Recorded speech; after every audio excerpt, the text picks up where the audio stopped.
At 3:07 in the morning, on a dead-end block off Morrow Street in Coldmere, West Virginia, there was a woman sitting on a porch step. She was wearing what looked like a wedding dress. She was perfectly still. And there was a man in a car, close enough to see all of it. He drove home and never said a word to anyone.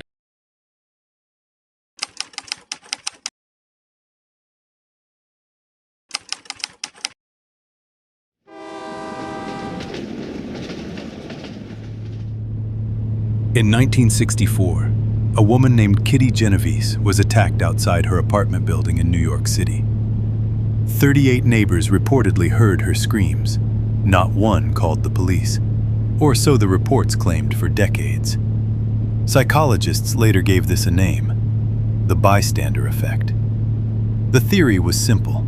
The more witnesses present to a crisis, the less likely any single person was to intervene. The responsibility diffused. It spread thin. It disappeared. But that study assumed a crowd. It assumed witnesses who could see each other, who could justify their inaction by pointing to all the other people who were also doing nothing. Beat. What happens when there's only one witness? What happens when the crowd is just one man, alone, in a car, on a dead-end street in Coldmere, West Virginia, at 3 in the morning? Mark Dillard had worked the overnight shift at the Coldmere Distribution Center for 6 years. He was 34 years old. He owned one houseplant that he kept alive by accident. He had microwaved soup waiting for him at home. He was, by every measurable standard, a tired man trying to get back to his bed. He took a wrong turn off Morrow Street. It happened sometimes, when the fatigue got deep enough that the hands moved on muscle memory and the brain switched off the editorial. He didn't notice the error until the road narrowed to a single lane and the asphalt gave way to packed gravel, edged on both sides by Victorian-style houses. Dark, tall, their wide porch faces staring down at the street like disapproving elders. The car stalled at 3:07 a.m., directly beneath the one streetlight on the block that was still operational. It flickered. It had been flickering for what looked like years. Mark sat for a moment in the silence.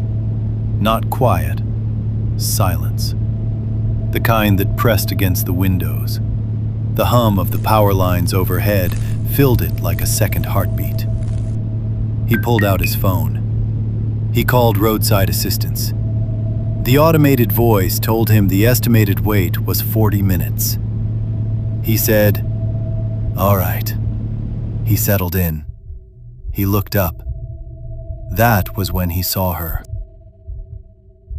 Mark stared through the windshield for a full minute before he fully processed what he was seeing. His first instinct, the automatic human instinct, was to get out of the car. His second instinct stopped him. "It's late," he thought. "She's probably waiting for someone, probably had a fight, probably just needs air." He watched her. She didn't move, didn't rock, didn't pull a phone from a pocket or look down the street or wipe her eyes. She simply sat, hands folded, face angled at the steps in front of her feet, as though she had been placed there. The wrongness of it settled into Mark slowly, the way cold settles into a house when the heat goes out. Not a single dramatic moment, but a creeping, ambient chill. There was no crying. There was no fidgeting. There was only the complete and absolute stillness of a person who had stopped expecting anything from the world and had not yet been proven wrong. Mark's phone read 3:29 a.m. 30 minutes had passed. He had been watching without entirely meaning to, glancing away, looking back, glancing away. She hadn't moved a centimeter. The fog had thickened slightly. The streetlight flickered twice in quick succession. Then she turned her head. She turned it slowly, the way a person turns when they've known for some time that someone is watching and have finally decided to acknowledge it. Not startled, not suspicious. She turned her head and she looked directly through Mark's windshield, directly through the dark and the distance, and she looked at him. It wasn't malice. He would say that later to no one. He never said it out loud to anyone. It wasn't anger. It wasn't the look of a woman who wanted to frighten him. It was hollow. It was the look of a person who had been waiting so long that hope had worn down to something smaller and more desperate. Not a cry for help, but a question. Are you going to be the one? Mark felt it move through him like electricity. He reached for the door handle. He didn't open it. It's a prank, he thought. College kids, probably. Some Halloween thing left over. He looked down at his phone. Roadside was 12 minutes out. She's drunk, he thought. She'll go inside on her own. None of my business. I don't even live on this street. He looked back up. A black sedan rolled quietly onto the block. No urgency, no headlights left on dramatically. It parked in front of the dark house with the practiced ease of a vehicle returning to its own driveway. A man got out. He was perhaps 50. He wore a dark suit, slightly loosened at the collar, as though he had come from a long evening of unremarkable business. He moved without hurry. He walked up the steps. He placed one hand on the woman's shoulder. She stood up, not flinching, not pulling away. She stood up the way a doll stands when a hand lifts it, compliantly, without resistance, as though the decision to stand or sit had long ago stopped being hers to make. The man did not look at Mark's car. He simply opened the front door and guided her inside. The door clicked shut. The lights in the house stayed off. Mark told himself she knew the man. He told himself it was her husband, her father, her uncle, someone she'd been waiting for, which was why she'd been sitting there. It made sense, he decided. It made a kind of sense.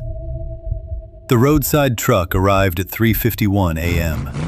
The mechanic jumped the battery in 8 minutes. Mark drove home. He heated his soup. He slept with the lights off the way he always had.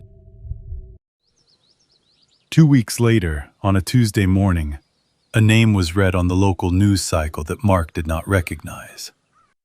A photograph appeared on the screen that he did. A woman had been recovered from the basement of a residential property on a dead-end block off Morrow Street in Coldmere. She had been held there for 10 years. During a brief lapse in her captor's attention, 1 hour investigators estimated, she had made it to the front porch steps before returning to the house. She had not gone back willingly. Mark set down his spoon. Neighbors reported they hadn't heard anything unusual. Investigators noted that she had been on those steps, visible from the street. No one had stopped. The man in the suit, her captor, had walked out the front door of that house that night with the calm of a man who had learned, over 10 years, that calm was all you needed. No one stops the ordinary. No one questions the man who looks like he belongs. The horror was never in the monster. The horror was in how reasonable he looked. How easy it was to believe that whatever was happening was already handled. Mark moved out of West Virginia 3 months after that morning. He didn't tell anyone why. Some echoes don't need explaining. The woman survived. She never spoke again. Mark moved out of West Virginia 3 months later. He still keeps the lights on when he sleeps. Here it echoes at 3 a.m. We don't tell you about the screams you heard. We tell you about the ones you didn't hear until it was already too late to matter.